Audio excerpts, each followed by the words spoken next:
Author, consultant, coach, and speaker, Dr. John Gibson is a leader in the new field of understanding the effects of aging and intergenerational relations. He has the unique ability to creatively combine the latest cutting-edge research with a thorough knowledge of human behavior.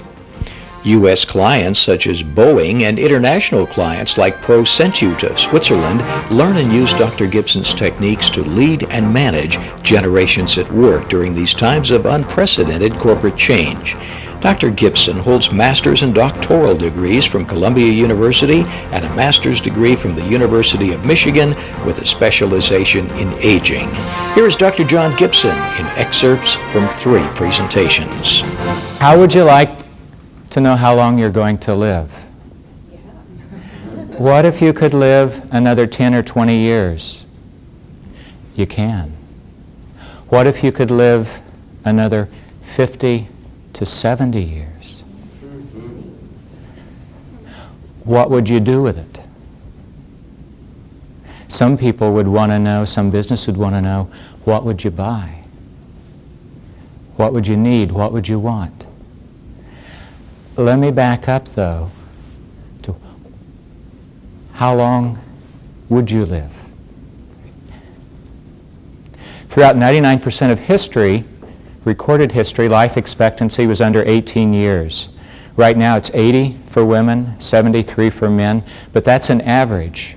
If you take the typical country, like the United States, the average, there are a lot of girls who die at age 1, 2, or 3, very sadly. So to get an average of 80, we need to have some women who live to be 159, 158, 156. Well, we don't have that, although the other morning I felt like 159. Let me tell you, though, a rule of thumb, most of you or many of you look like you're approaching 50, a rule of thumb for how long you're going to live. If you've already reached age 50, because life expectancy gets longer the longer we live, if you've already reached age 50 and you don't have major risk factors for heart disease or cancer, and you would know it if you did, and you'd need to be more careful if you did, but let's say you don't, take the oldest relative you have ever had who's the same sex as you. How old is that relative? Now add 10 to 14 years. Yeah. How are you going to spend it? Join me after a brief break and we'll talk about how you can spend that time so that you'll not only add years to your life, but you can add life to your years. Imagine for just a moment that you go to work and the workplace has been optimized just for you. Imagine that you don't have to pull out your reading glasses if they're in your coat pocket, and if your coat pocket's on, 83 times. Imagine the efficiency. Can you imagine that? No, you can't. Imagine how much time would be saved, how much money would be made. Imagine. Imagine what it would be like if when you walked into that room and there was so much information that you were to see on the wall that you couldn't decipher what to see first, what to see last, what was important. Imagine that when you when you booted up your machine in the morning, that immediately everything was clear, that when you got the emails it wasn't in a font you couldn't read, that when you were in the board meeting the background noise didn't distract you, the hum. Imagine what it would be like if our workplaces today were elder-friendly, were aging-friendly. There's 78 million of us boomers right now in the workplace. 78 million. Multiply that times an hour or two every single day of efficiency that could be gained. Would that save you millions of dollars? Would it save you billions of dollars? Imagine if the PA systems highlighted the frequency that was good for the 48-year-old male ear, and I say male because women's ears last much longer. Imagine what that would be like. Finally, what you should know is that when you make those changes, they're just great for the 19, 20, 30, 40 50-year-old person. It's 45 to 50 where we start running into that, and with our aging workforce, we can optimize our work environments. So when we come back from break, what I want to do is begin to introduce you to the ways that you can be saving millions, if not billions of dollars in efficiency through changing your work environments, some small ways, some large ways, to optimize that work environment for 78 million workers who are working, if not in your company, in your life. Oh, and by the way, after that, we're going to be talking about how to set up your products in such a way that 78 million people can see them, can read them. Have you ever been in a store where you were embarrassed to ask what something cost because you couldn't read it? That's just the tip of the iceberg. Anyway, join me after a break and we'll be going into those things. How do I deal with the older worker and all the things that are going on within their lives while they're also in the workplace? Let me repeat the question in case everybody didn't hear it. Oh, and that'll need to be the last question for this morning. The question was, how do I deal with aging workers in the workplace? I always carry a red rubber ball when I go into the workplace. And the session this afternoon is going to focus in part on bouncing back. The reason that's such a good question, and it's the most common question I'm asked by managers in the workplace, how do I deal with older workers? What they mean by older workers are people in the 45, 50, 55 age range. Huge number of them now. How do I deal with them? Well, that's an interesting phrase. What they mean, what they're referring to, is people between 45 and 55 experience more major life events than any other age group.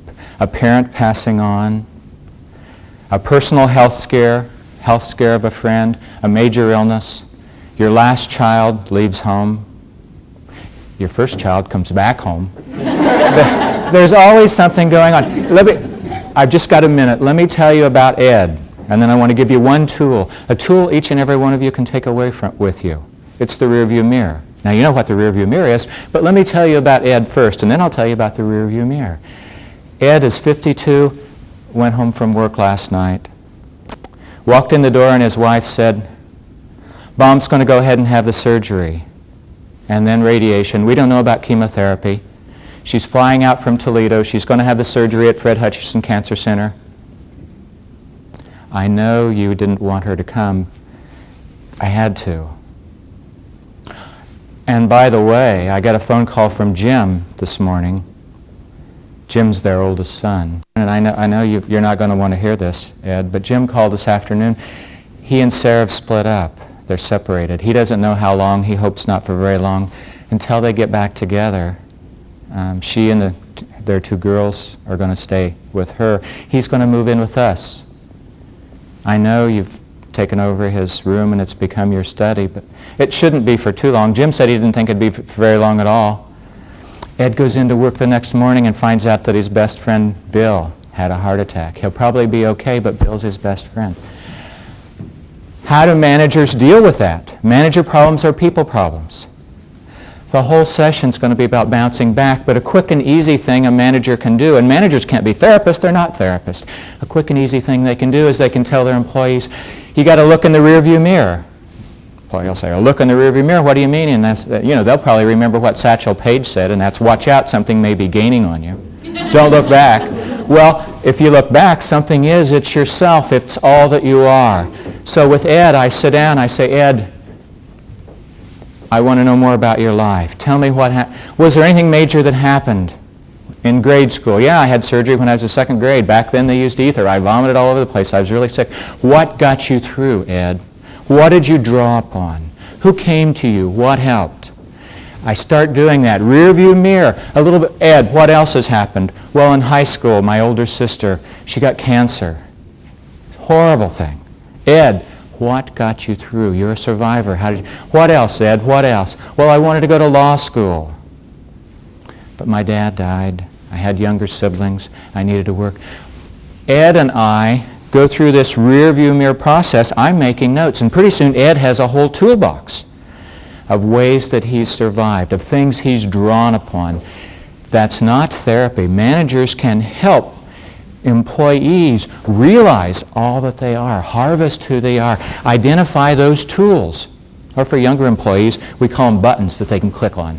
For older employees, they're tools. Now, as I finished with Ed, I realized there was one thing that Ed hadn't added, and it's typical of men. He hadn't added help appeal. No, not sex appeal. You know about sex appeal. You can go to the counter at Nordstrom's and help. Help appeal has to do with recruiting people to help you. So with the rearview mirror and help appeal, and I'm going to talk about this afternoon, I turn the ball. That's why I carry a red bouncing ball. It can bounce back. I toss it to the manager, and I say, you can help people bounce back. The ball's in your court. You take it from here. Thank you. And now your organization can bounce back with Dr. John W. Gibson.